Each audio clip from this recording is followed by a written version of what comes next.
Hello again, and welcome to the third video for Stanton University's Family and Marriage Issues. This week we're going to be talking about social stratification, social class, race, and ethnicity in family and marriage issues. So the idea here is to take a look at how social classes and different ethnicities and races experience family life in the United States and in other places. Okay, so we're going to start with a little bit of a description about socioeconomic status, which we'll get to a little bit further on. But socioeconomic status, it's not just about money. It's not just about where we find ourselves as far as our finances are concerned, but it really encompasses an entire worldview. How we see, how we experience the world is all tied to our socioeconomic status. So some of the unfortunate realities of being of lower socioeconomic status is that there is a higher infant mortality rate and a lower life expectancy associated with having less money in general, while the middle and upper classes tend to be a little bit more egalitarian in their views, more likely to attend college, but also conversely less likely to get married. Um, and then we can contrast that with the working class that tends to value conformity and obedience to authority rather than that sense of egalitarianism. And, the working class is more likely to begin dating earlier than other classes, and conversely, getting married as well. Um, and they do tend to spend most of their money on basic necessities and food and shelter and things like that. So the very way that you live your life is different if you are of a lower socioeconomic status. Which brings us to the idea of social stratification. Okay. Americans consider their society to be more or less a meritocracy, where the harder you work, essentially, the more achievements you have, the further you tend to go as far as your economic status is related. That's sort of reflected with the idea that top executives oftentimes earn hundreds of times, if not in some rare instances, thousands of times more than the hourly employees that work for them. Social stratification, meanwhile, is the hierarchical ranking of people within society based on their access to, scarce resources. So the idea of breaking the society into various levels based on the amount of money you ultimately earn. And with that comes certain ideas like the notion of social mobility, which is movement along that stratification system based on individual effort or achievement. And we kind of contrast that with a caste system, as was in place in various parts of the world, but is often notably linked to Indian society and the social systems that were brought about in ancient and continuing up until modern India as well, where again, social stratification is based on birth characteristics, right? If you're born into a certain um, role within society, essentially, that is where you would ultimately live out your life and have to contribute to society in a similar way. Okay. Modern sociological approaches to the idea of social stratification, the two big leading points of discussion come from Karl Marx, who divided the societies in Europe in particular into the bourgeoisie and the proletariat, or the individuals who essentially own the means of production versus the working class, essentially.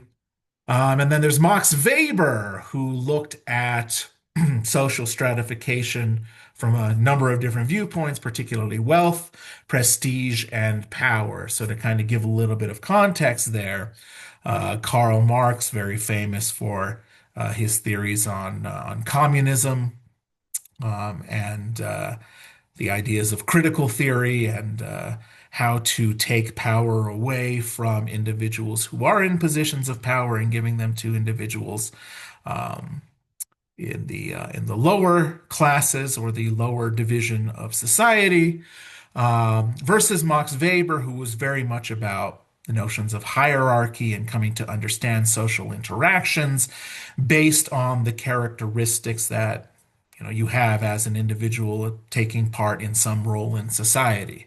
So, um, vastly different conclusions, of course, between these two sociological perspectives. But it does begin to explain how various societies today look at the division of different social levels and the status that is involved with being part of one or more levels of the socioeconomic system. Okay, so as a basis of contrast here, looking at the United Kingdom versus the United States, of course, the United States, um, social culture in many ways very deeply influenced by the United Kingdom, Great Britain in particular. Um, and some of the efforts, I think, in the United States to move away from what existed or exists in the United Kingdom's social system. Okay. So in the UK, social class is often based on occupation. You have T.H.C. Stevenson examining these social classes and noting that, occupation is sort of a focal point of British culture. And, what your occupation is oftentimes influences the attitudes, behaviors, and of course, lifestyles and values and personal choices that you make as an individual living in British society. Now, the UK has tried to move away from that social class scheme, but really over the years, it hasn't changed all that significantly, with there still being a pretty prevalent social class system within that society. Now, the United States, meanwhile, looks at social class in a completely different way. It looks at education, it looks at occupation, and it looks at income. And of course, the combination of all those things is what we refer to as socioeconomic status. Okay. Initially, thinkers Gilbert and Call split up socioeconomic status into six different classes. And to kind of contrast that with the way that the United States government looks at things, it only looks at sort of the poverty line as the basis of measuring or differentiating between different types of social classes. So let's talk a little bit about the characteristics of Gilbert and Call's classes in particular. We start with the upper class, which is about 1% of the population, perhaps even less than that.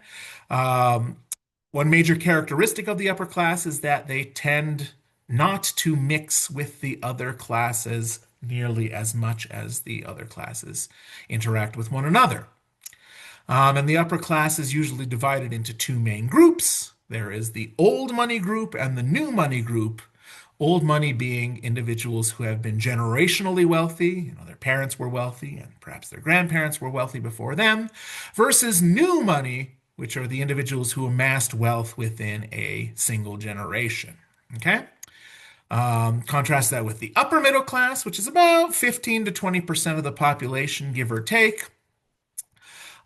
These are individuals that tend to see their work as a career rather than a job. So they usually go into professions that they grow within and tend to stick to a similar type of work.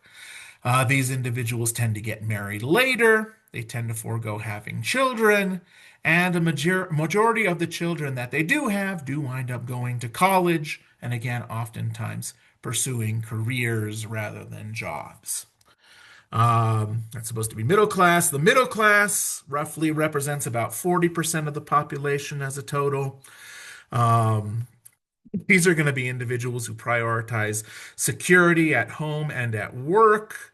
They tend to work in occupations that require college degrees, and conversely, they want to ensure that they have sustained wealth that they can provide to their children oftentimes. So they do try to provide mobility resources for their children.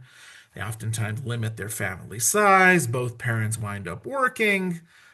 So they do tend to earn a little bit more income, which allows them to have, again, a lot more stability and security at home. And they do tend to work in jobs that they stick with for a pretty substantial amount of time. And we can contrast this with the working class, which is about 20% of the population, that tend to work at jobs that oftentimes don't pay very much, and so they struggle to pay for basic things like food or shelter or clothing, right? These are individuals that oftentimes are find themselves to be very distrustful of diversity, oftentimes feel threatened by it. And they oftentimes place a lot of importance on concepts like conformity and obedience, as we kind of mentioned earlier on with the lower socioeconomic status in their children, passing on these ideas of wanting to fit into um, specific boxes, if you will, and conforming with those ideals and being obedient to authorities um, that allow them to maintain themselves within their uh, essentially their lot in life. Okay, and then we go on to the working poor, which is about 15% of the population or so, give or take. Um, and these are people who work in jobs that tend to be at or around minimum wage. They have very few employee benefits. Oftentimes, these are single mothers, children that have to go work in the workplace in order to get by. Oftentimes, the working poor utilize welfare services and kind of are in a cycle between working and obtaining welfare services. So they are not oftentimes in the best positions. And then, of course, the underclass is the lowest in the socioeconomic stratification system here. And they comprise about 3 to 5% of the population. And these are individuals who are extremely poor. They're often unemployed. And usually that unemployment is because they have some sort of a physical disability or mental illness that prevents them from being able to hold a job. So they lack education, they lack job skills. Um, Again, they oftentimes utilize a lot of welfare services. And if not, they might even find themselves living on the streets or being homeless in some capacity, which is an unfortunate byproduct of being in that sort of a position. Okay. Now, on the topic of social mobility, in reality, here in the United States, there's very little substantial upward mobility. And it's not to say that it doesn't happen, right?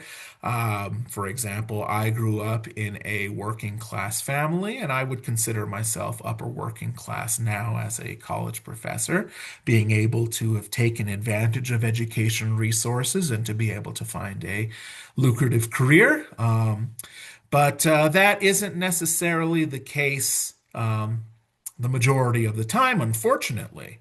And that's probably because the tools for upward mobility are not nearly as effective as they once were. And I can even name the contrasts, between when I got my education and the present day. I paid $800 a quarter at Cal Poly Pomona, whereas that price has jumped pretty substantially in the Cal State system in particular, to thousands of dollars. Um, but in addition to that, there are some other things. Elite colleges tend to have legacy preferences. They tend to prefer individuals who are the children of people who have attended the university, oftentimes getting priority and getting uh, chosen to be admitted to that university. Opportunities for financial aid and grants for low-income individuals is declining. And also, the tax structure tends to favor the wealthy. And again, as somebody who would consider themselves upper middle class, I can see the ways in which the tax structure benefits me far more than when I was making a lot less money. So, my wife and I own a business, and a substantial part of my wife's income comes through that business. And she only has to pay about 10% in taxes on the wealth that is earned there, versus, I was paying 23 or more percent prior to becoming a professor. And there are just so many opportunities for the wealthy to take advantage of loopholes and other things in the tax structure, or to set up their income sources in such a way that they don't wind up having to pay quite as much in taxes percentage wise, and are able to keep more of their earnings. Okay. Um, As for what poverty is, the Social Security Administration back in 1964 established the guidelines for what establishes that threshold for poverty level, and used Department of Agriculture guidelines as the basis for that, factoring in things like family size, number of children under the age of 18, and of course, inflationary changes in the consumer price index. Um, and based on that, the reality is that most Americans experience poverty and at some point have to turn to public assistance at some point during their lives. Back when I was going to college, for example, I met the qualifications for being considered impoverished, and I did take advantage of unemployment insurance as a form of public assistance. Um, at one point, right? And now, I'm a professor that makes a very decent living. That's the reality, that the poverty line is not so low that it isn't something that the average American is immune from dipping below at some point in their lives.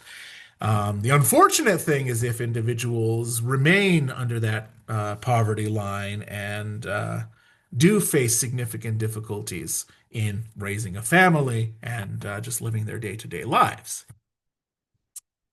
Um, so what causes poverty, right? And there are a lot of different theories. A lot of them are kind of influenced by the political perspectives that people have and take on. Um, One of the major, more conservative theories is the notion of individualism, that everybody in the United States has an equal chance to succeed, and really those who fail have only themselves to blame. Um, However, there seem to be certain elements of the way that society is structured that might suggest that that is not always going to be the case. And more Americans tend to see that the very structure of society is what ultimately causes the imbalance in finances and economics that lead to poverty. So, social structuralism is another theory that looks at economic and social imbalances in the social structure, leading to situations that restrict opportunities for some people to be able to, you know, have social mobility upward, essentially. Okay. There's also the notion of the culture of poverty, that the poor have certain values and traits and expectations that contribute to their status as being impoverished. There's a very famous book by, I believe it's Robert Kiyosaki, called Rich Dad, Poor Dad, that looks at the different ways that individuals of differing social statuses view the world and the decisions that they ultimately make, potentially contributing to they're being stuck within that cycle of being in that particular level of socioeconomic status. And then there are fatalists who look at poverty as something that's completely based on luck or chance or human nature. Some people, get illnesses or are born with lesser intelligence, and that's the reason why they stay in poverty. You know, uh, as an individual who worked in workforce development and particularly vocational rehabilitation, I worked with a lot of individuals with disabilities. And one of the old adages is that if you live long enough, you will have a disability. And that kind of contributes to this fatalistic view of the world that, um, there are unfortunate circumstances that may and are likely to eventually manifest that might limit your ability to make money. And unfortunately, if you are one of those individuals that has the bad luck to have been afflicted with significant disabilities or mental illnesses or things like that, there's nothing that you could really do to uh, otherwise improve your lot in life. Okay. That being said, there are a couple of federal policies on poverty that do exist, but you'll see that the United States is relatively limited in that regard. And again, this comes from the historical distrust of government in the United States, and the general desire to keep taxes relatively low. But one of the major and influential policies that has influenced poverty is the minimum wage. Now, that being said, the federal minimum wage has not increased at all since 2009, despite very significant inflation, and that is set to $7.25 per hour. Um, Many states simply use the federal minimum wage as their guideline for their own state minimum wages, but some states and other territories have adopted state minimum wages. Right now, the highest is in Washington, D.C., which isn't a state, but is a federal district, and that is at $17.95. And then California, where Stanton University is located, the current minimum wage is at $16.50. Okay. Now, another major policy that was specifically designed to assist individuals that find themselves near or below the poverty line is the earned income tax credit. And that is a federal tax credit specifically designed, again, for individuals that make low incomes. And that reduces the amount of money that is owed to the federal government in taxes and usually results in a tax refund for those that are qualified. So those are two pretty significant examples of the types of policies directly related to poverty. Now, shifting a little bit of focus here, looking at race and ethnicity and things like that, we have to talk a little bit about immigration, right? About 43 million people in the United States are indeed foreign born. That's about 13% of the overall population. Okay? And some major trends that we see in immigration: most immigrants tend to be of childbearing age. They tend to live in multi-generational households, oftentimes perhaps with a grandmother or grandfather, the parents and children living under the same roof. They are more likely to live in poverty, and they do tend to live in the cities rather than in rural areas. Okay. That also being said, unauthorized immigration is seen as a problem to many Americans. I think at last poll, about 59% of Americans viewed unauthorized immigration as a significant problem. But the issue is considered to be highly partisan, with more conservative individuals tending to look at unauthorized immigration as more of a problem than individuals on the more liberal or progressive side of the spectrum. Now, under President Trump, Sanctuary states and cities, for example, Los Angeles, quite near where Stanton University is located, have been targeted as places for crackdowns on undocumented immigrants through Immigrations and Customs Enforcement, or ICE.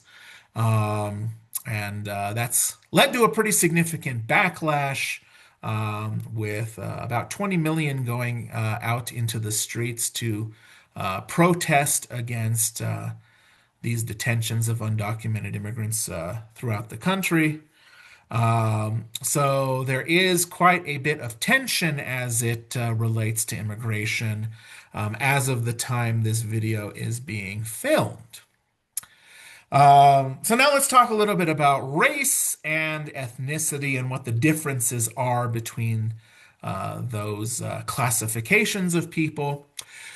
So race is a category of people that supposedly share certain types of generally biologically based traits with one another.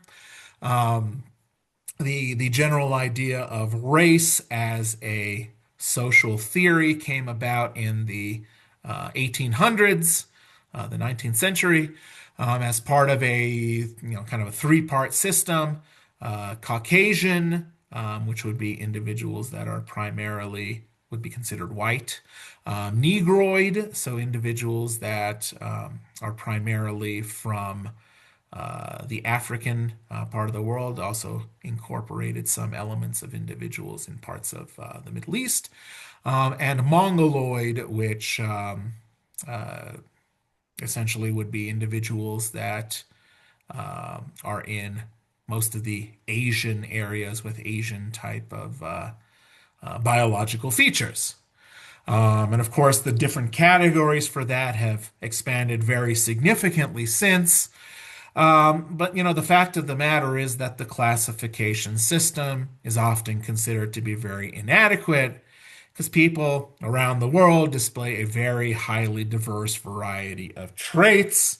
And in particular, in some countries, there may be a lot of interaction between various different peoples from around the world. The United States being a quote unquote melting pot, for example, lots of different races and ethnicities and the interrelationships between them, and having multiracial children and things like that. There's far more than simply the dichotomous classification or multichotomous classification of different types of races as either you are Caucasian or you are Negroid or you are Mongoloid.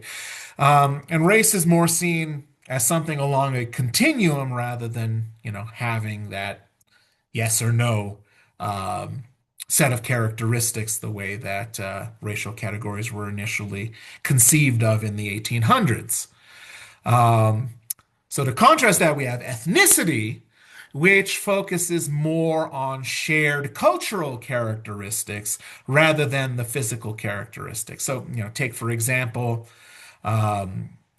identifying somebody as using the expanded system, perhaps Asian.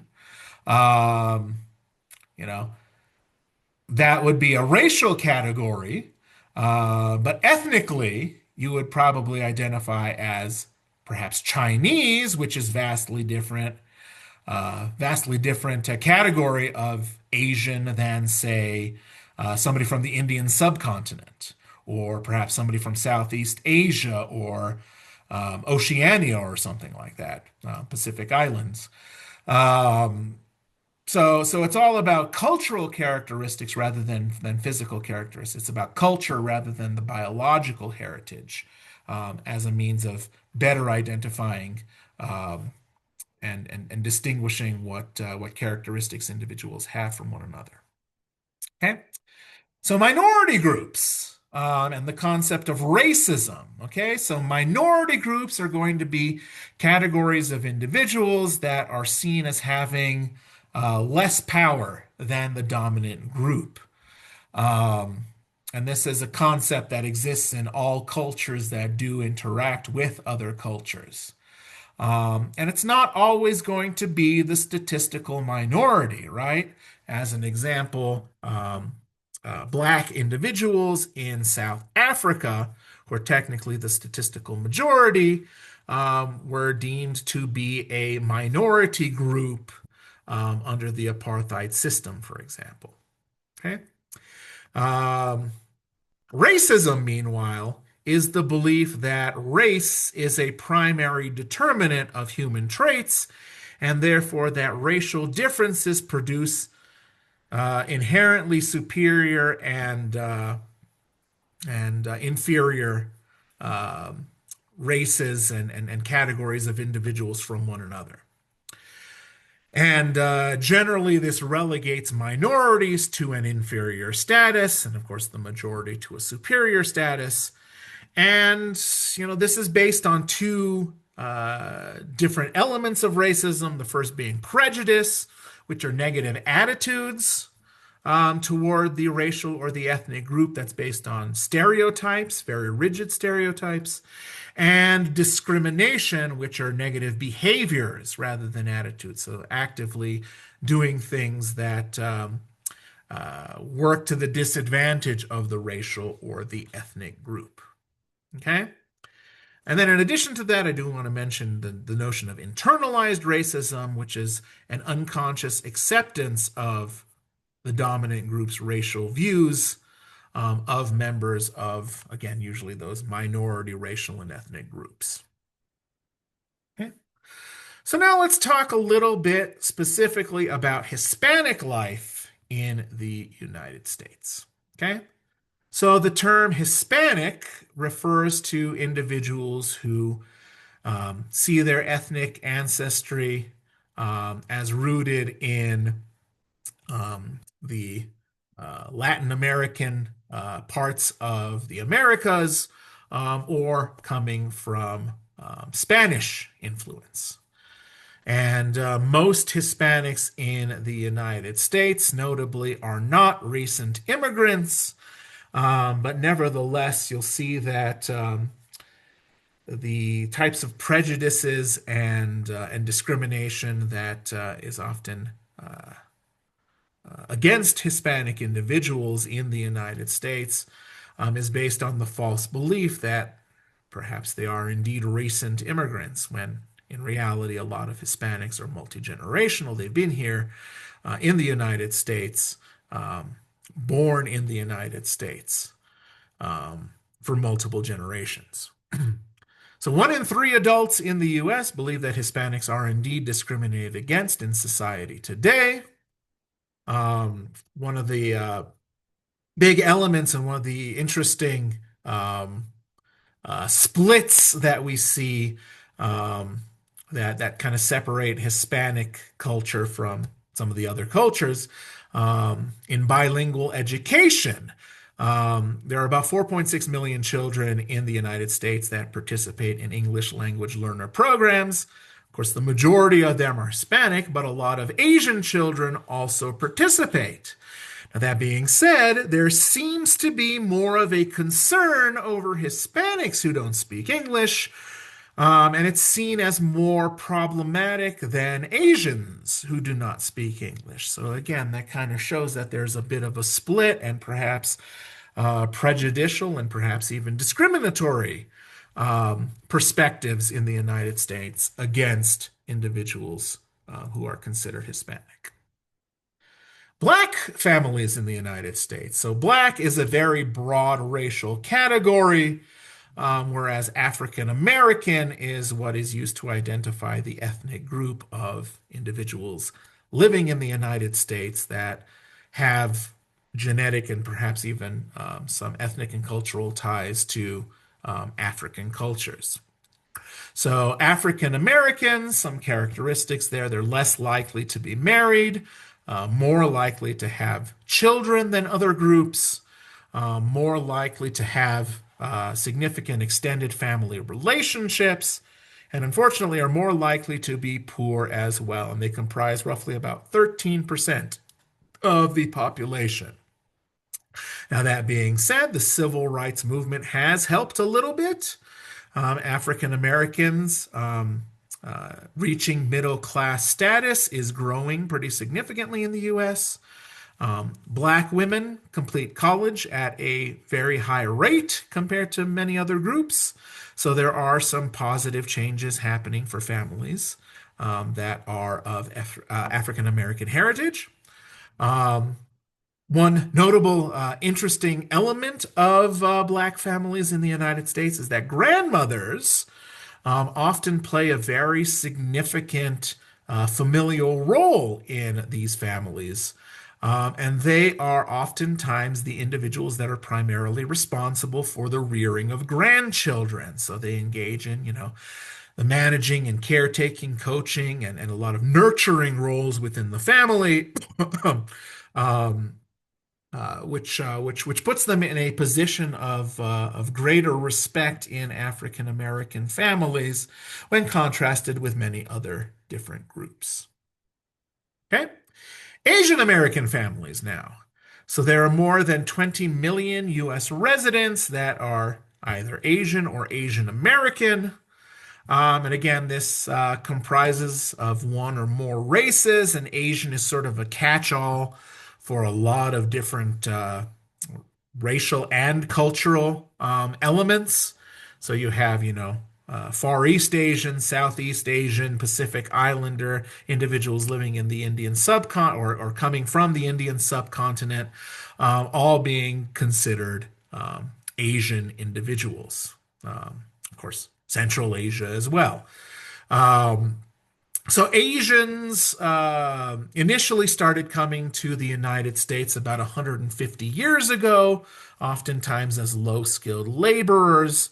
And they did indeed suffer from official government discrimination. There were bans on Chinese immigrants, for example, becoming citizens of the United States. Far more recently, during World War II, for example, Japanese Americans were locked up in internment camps. So lots of official government discrimination against Asian groups. Conversely, no Germans were locked up into camps. No Italians, no Hungarians, anybody on the Axis power other than the Japanese Americans, being forced into these camps.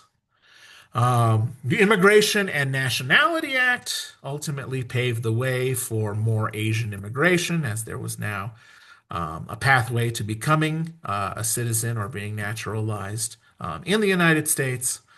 And Asians are actually expected to potentially surpass Hispanics as the largest minority group in the United States by 2055. Okay? And that being said, Asians tend to be successful on measures of education and economic well-being, which causes them to be nicknamed the model minority, which I think is a little bit of a disparaging kind of term, but nevertheless, that's what they're referred to as. So Asian immigrants tend to be from the more privileged classes. If they're able to have the means to be able to come to the U.S., they're more likely to come. And of course, they do have strong education and a collectivist orientation, oftentimes in a lot of Asian cultures. And a lot of Asian families try to pool resources in an effort to increase upward mobility. So again, a lot of an emphasis on, getting educated, having building businesses to be able to generate revenue and other things like that from these pooled resources.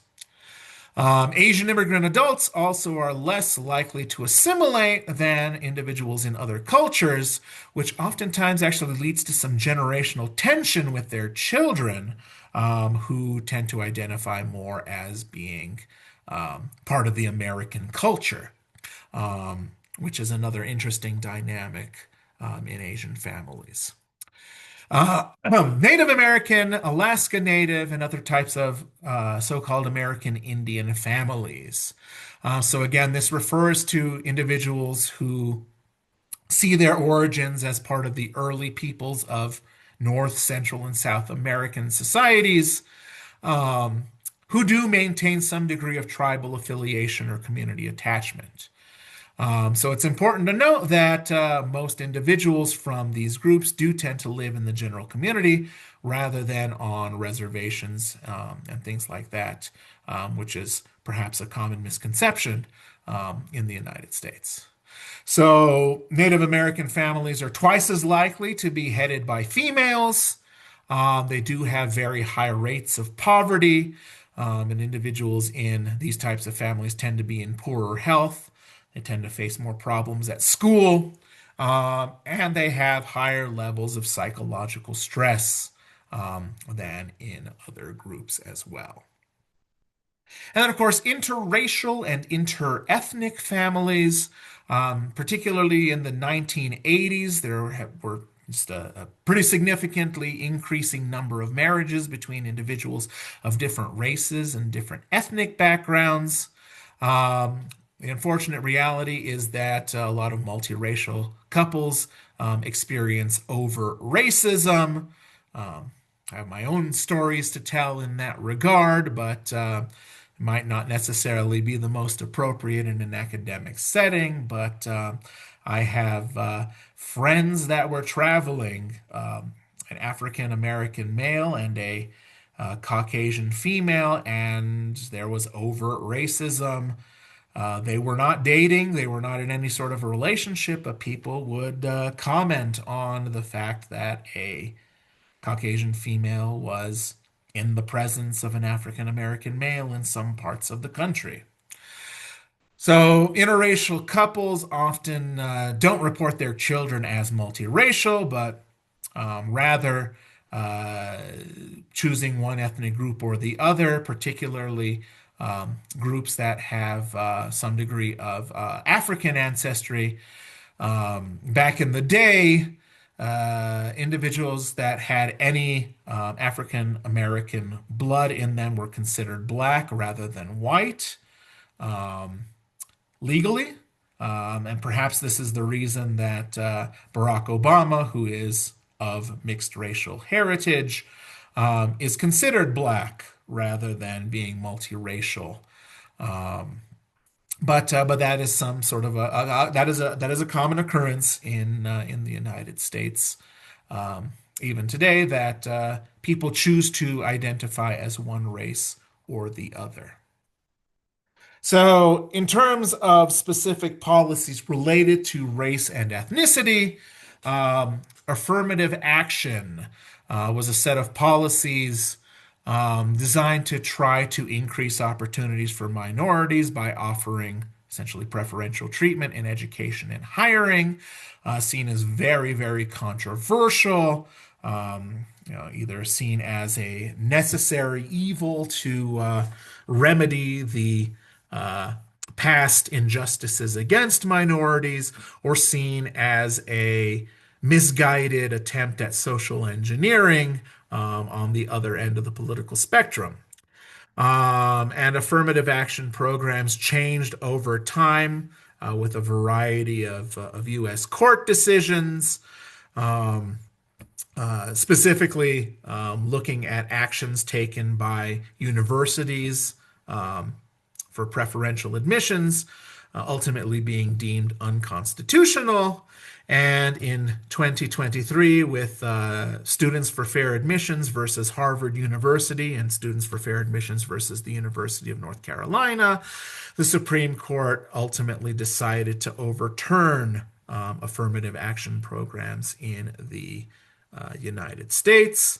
Those were replaced with more robust diversity, equity, and inclusion programs, or DEI programs, for which there is a lot of federal resistance. And I will imagine that future Supreme Court cases will also find those kinds of programs to be unconstitutional as well, based on the legal reasoning from these previous court decisions. But maybe not. Maybe I'm incorrect in that.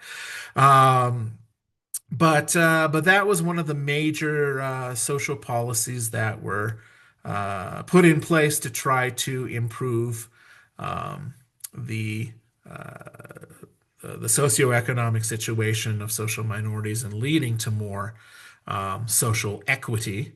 Whereas now there is more of an emphasis, particularly with the Trump administration, on equal opportunity without necessarily having equity as the basis of determining what is fair to minorities.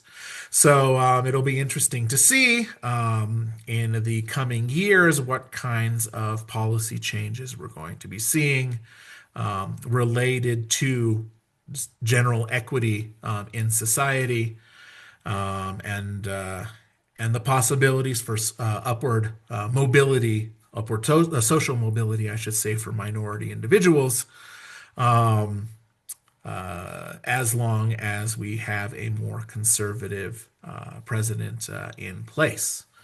Um, so that is everything that I wanted to cover for today. So thank you very much for listening to this video, and I hope to see you in the next video as well.